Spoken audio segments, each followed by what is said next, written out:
Welcome back to Les Schwab Tire Center's Outdoor GPS, presented by Fisherman's Marine and Outdoor. Welcome back, everyone. We're going to try to get a couple quick calls in here. I've got Chris from Beaverton with a question about steelhead. Chris, what's going on? I love the last segment there. There's guys giving out those rod and reels. It's all about the kids. Good job, Brent. Good job, guys. You know, and I'd like to give a big shout out to Les Schwab Tires for being your sponsor and Fisherman's Marine.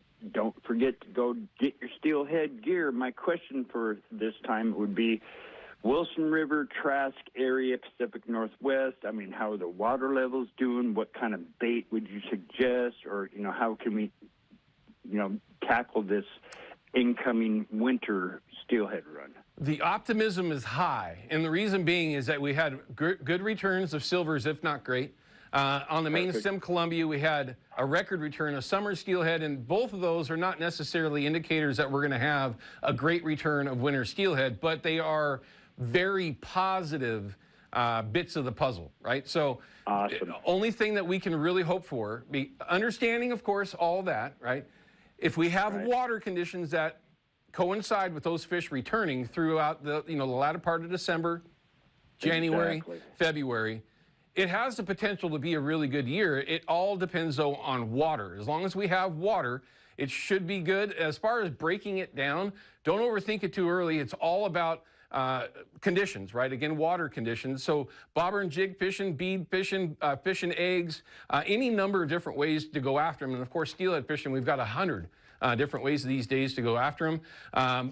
But it's all about conditions. Watch the river levels. Anything in those 5s and 6s on both of those rivers as far as levels go are pretty prime conditions. And even if the conditions get high and off color, as long as it's on a fall, you can do pretty darn good in some of those smaller systems because the fish get pretty predictable. They're right there. They're like literally right in front of your feet. Chris, I hope it helps in some way. Let's get Steve from Portland in and see if we can answer his question for him. This is an interesting one, a question about using flashers from the bank. Now, this is an interesting one. Steven, real quickly, what do you got for everyone?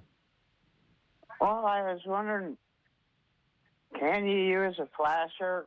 Say if you're at Meldon Bar or on the Sandy River, do you use flashers from the bank or no?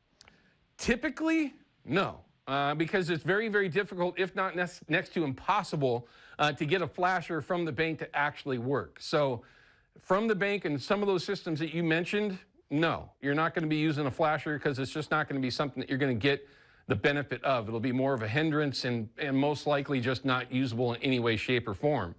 Now, that being said, on the main stem of the Columbia and some of the other areas up and down, and even in certain parts on the Willamette, there are folks that have figured out how to use Pro-Trol flashers from the bank.